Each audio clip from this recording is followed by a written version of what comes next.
Saudari-saudara yang terkasih dalam Kristus, berjumpa kembali dalam katekese digital singkat hari ini. Hari ini kita akan membahas tentang apa sih keuskupan itu? Untuk lebih jelasnya, mari kita simak bersama-sama. Saudari-saudara yang terkasih, mari kita belajar bersama pengetahuan umum tentang hal-hal berkaitan dengan Gereja Katolik. Sekarang kita akan sama-sama belajar tentang arti keuskupan dan keuskupan agung. Apa sih arti keuskupan dan keuskupan agung itu?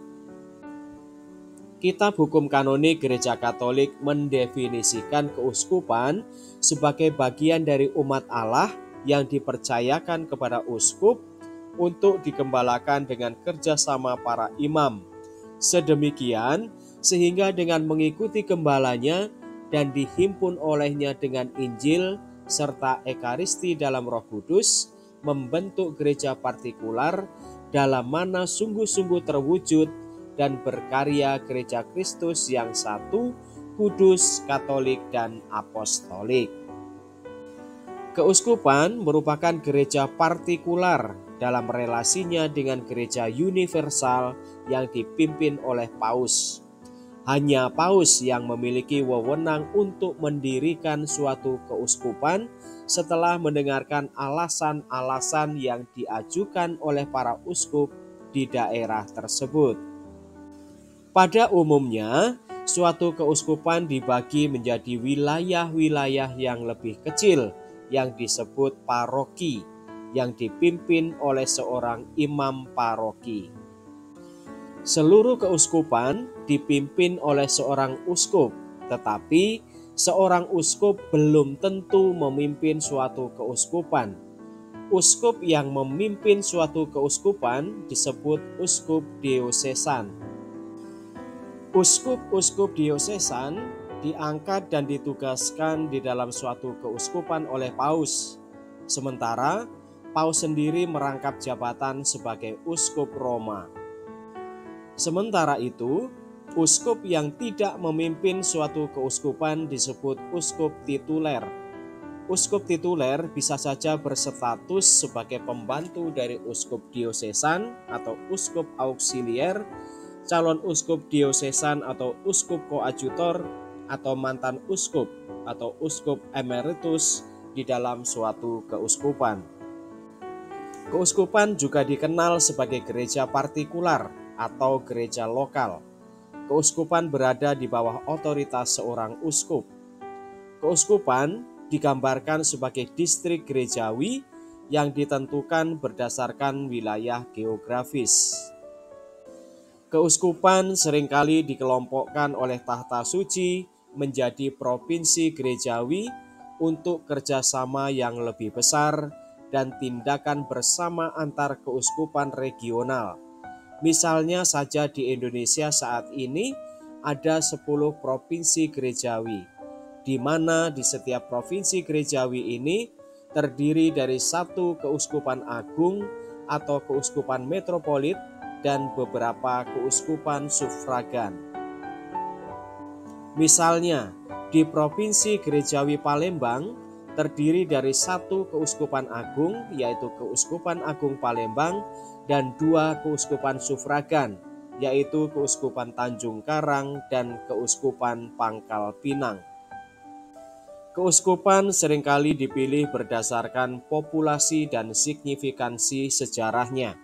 Semua keuskupan dan keuskupan agung, serta masing-masing uskup atau uskup agungnya bersifat berbeda dan otonom. Sebuah keuskupan agung mempunyai tanggung jawab terbatas dalam provinsi gerejawi yang sama yang ditugaskan kepadanya oleh tahta suci.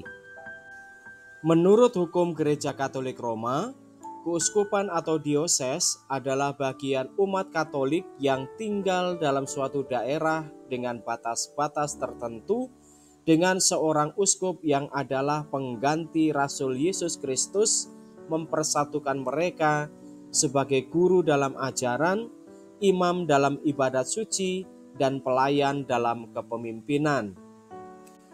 Keuskupan juga disebut gereja partikular dalam relasi dengan gereja semesta atau universal yang dipimpin paus. Hanya paus yang mempunyai wewenang untuk mendirikan suatu keuskupan setelah mendengarkan alasan-alasan yang diajukan para uskup di daerah itu. Pada umumnya, suatu keuskupan dibagi-bagi menjadi bagian yang lebih kecil yang disebut paroki, di mana uskup dibantu pastor paroki dalam melaksanakan tugas pemersatu sebagai guru dalam mengajar, imam dalam ibadat, dan pelayan dalam kepemimpinan. Keuskupan dibedakan menjadi dua, yaitu keuskupan agung dan keuskupan sufragan.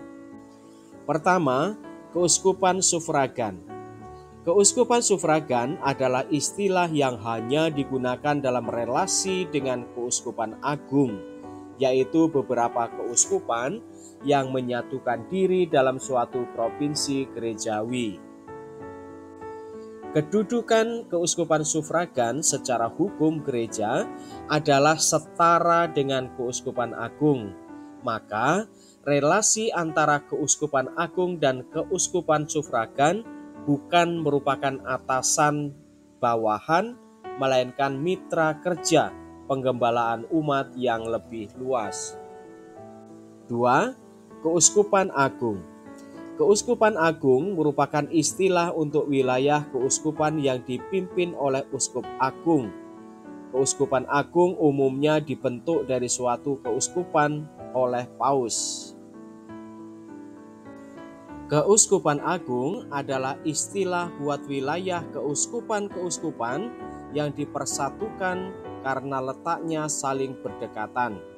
Pemimpinnya adalah uskup agung. Uskup agung bukanlah suatu tahbisan tersendiri, melainkan adalah jabatan koordinator. Keuskupan agung terdiri dari pengelompokan beberapa keuskupan yang berdekatan yang membentuk suatu provinsi gerejawi. Dalam hal ini, suatu keuskupan menjadi keuskupan agung dan dipandang sebagai metropolit bukan karena luas wilayah ataupun karena kedewasaan iman umat pada umumnya. Keuskupan agung tidak lebih tinggi dari keuskupan lainnya, melainkan mendapat fungsi mempersatukan keuskupan-keuskupan yang berdekatan yang disebut keuskupan sufragan, seperti suatu gugusan atau klaster dalam rangka penggembalaan umat yang kurang lebih mirip budayanya untuk hal-hal yang dianggap berfaedah. Keuskupan agung digembalakan oleh seorang uskup agung. Keuskupan agung merupakan jembatan di antara keuskupan dan bentuk kerjasama yang lebih luas lagi, yaitu konferensi para uskup. Di Indonesia secara khusus disebut Konferensi Wali Gereja Indonesia, disingkat KWI. Demikianlah saudari-saudara pembahasan tentang apa sih keuskupan itu. Semoga membantu menambah wawasan iman Katolik kita. Salam.